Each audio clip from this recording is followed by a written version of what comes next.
Hi everyone. Everything I'm about to show you has been verified by the experts here in the shop, so relax.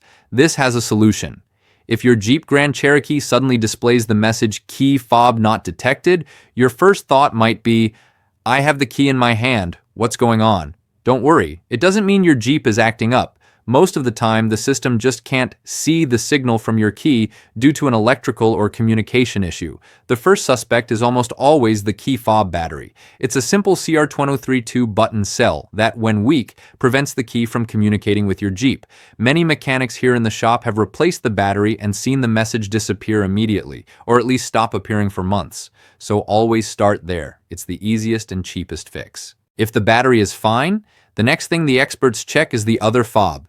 Some owners reported that only one of their two fobs was working, so if the problem disappears with the second fob, the first one is likely damaged or needs reprogramming. This is quite common and prevents wasting time chasing problems that don't exist. Now, if replacing the battery and using the other fob doesn't solve it, there's a trick many users recommend. Hold the key close to the start or stop button while pressing the brake. This works because even with a low battery, the fob's chip can be read if it's very close to the receiver. Sometimes even after all this, the message appears randomly. Many mechanics point out that it could be an issue with the Jeep's receiver module or antenna not properly detecting the signal.